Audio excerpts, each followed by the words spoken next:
Bismillahirrahmanirrahim. Assalamualaikum warahmatullahi wabarakatuh. Apa kabar anak-anak kelas 4 yang soleh dan soleha? Ibu harap kalian semua dalam keadaan sehat dan selalu bersemangat menerima pelajaran PAI dari Ibu Uri. Anak-anak, pada minggu lalu kita telah belajar mengenai materi mengenal Allah melalui Asmaul Husna.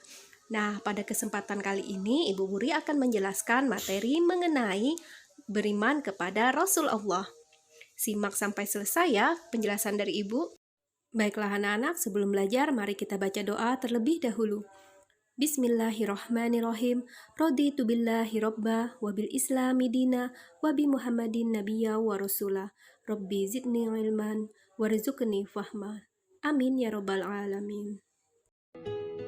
Beriman kepada Rasul Allah.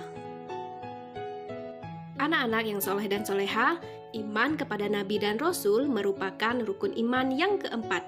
Iman kepada Nabi dan Rasul artinya meyakini bahwa Allah mengutus para Nabi dan Rasul-Nya ke dunia ini untuk menyampaikan risalah kepada umatnya agar selamat di dunia dan di akhirat. Anak-anak, tahukah kalian bahwa Nabi dan Rasul memiliki pengertian yang berbeda? Apa saja perbedaannya? Nabi adalah seorang laki-laki yang dipilih oleh Allah untuk menerima wahyu untuk diamalkan sendiri agar bisa menjadi contoh bagi umatnya. Seorang nabi tidak wajib menyampaikan wahyu yang diterimanya kepada orang lain. Sedangkan Rasul adalah seorang laki-laki pilihan yang diutus Allah untuk menerima wahyu untuk diamalkan dan berkewajiban menyampaikan wahyu tersebut kepada umatnya. Dengan kata lain, seorang nabi belum tentu rasul, sedangkan seorang rasul sudah tentu seorang nabi. Nah, anak-anak yang soleh dan soleha, agar lebih mudah memahami perbedaan nabi dan rasul, coba kalian perhatikan catatan dari ibu. Perbedaan yang pertama, kalau nabi belum tentu seorang rasul, sedangkan kalau rasul sudah pasti seorang nabi. Yang kedua, kalau nabi tidak memiliki sifat tabligh atau sifat menyampaikan, sedangkan rasul memiliki sifat tabligh atau menyampaikan. Yang ketiga, nabi mempunyai 3 sifat wajib, yaitu sidik, amanah, dan fatonah. Sedangkan seorang rasul memiliki 4 sifat wajib, yaitu sidik, amanah, tabligh, dan fatonah.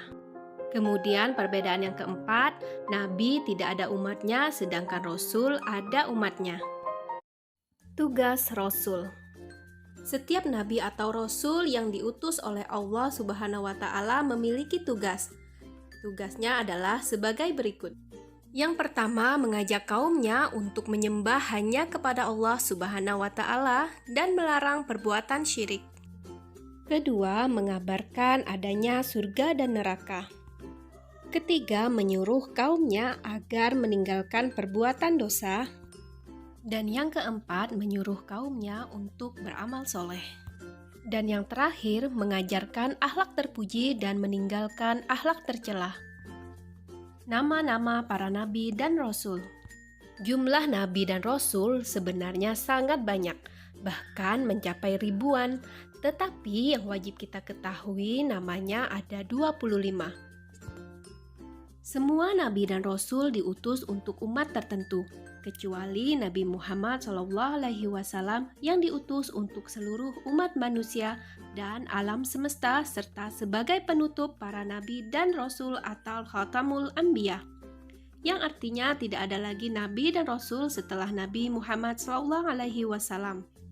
Jadi, misalkan ada orang yang mengaku sebagai nabi atau rasul, maka orang tersebut sedang berbohong atau bisa kita sebut sebagai nabi palsu. Anak-anak, sekarang mari kita menghafal nama-nama 25 nabi. Adam, Idris, Nuh, dan Hud, Soleh, Ibrahim, dan Lut, Ismail, Ishak, Yakub, Yusuf, Ayub, dan Syu'aib, Musa, Harun, Zulkifli, Daud, Sulaiman, Ilyas, Ilyasa, Yunus, Zakaria, Yahya, Isa dan akhir Muhammad. Sifat wajib dan mustahil Rasul. Anak-anak, para Rasul Allah memiliki sifat wajib. Apa saja itu? Yang pertama, sifat sidik artinya benar dan jujur. Lawannya atau sifat mustahilnya adalah kizib atau dusta. Jika seorang Rasul memiliki sifat kizib atau dusta, maka ajaran yang dibawanya akan penuh kedustaan yang dapat menyesatkan umatnya. Yang kedua, sifat amanah, artinya jujur atau dapat dipercaya.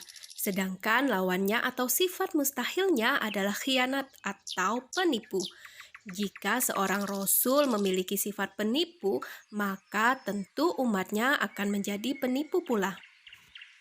Yang ketiga, sifat tabligh, artinya menyampaikan.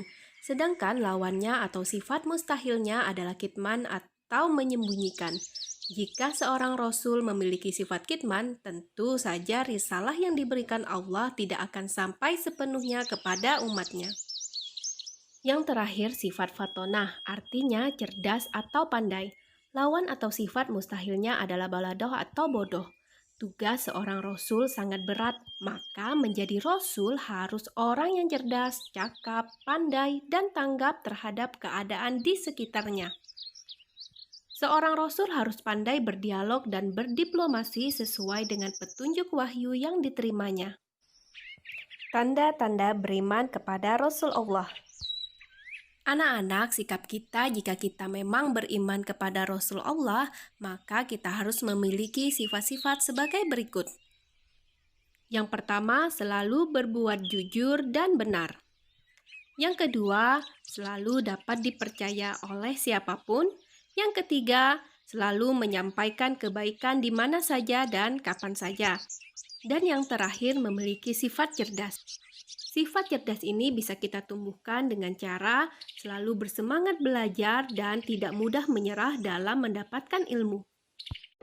Baiklah anak-anak, itulah tadi materi kita mengenai beriman kepada Rasul Allah. Semoga dengan menyimak video dari Ibu Uri, kalian bisa menghafal nama-nama Rasul dan juga bisa mencontoh sifat para Rasul.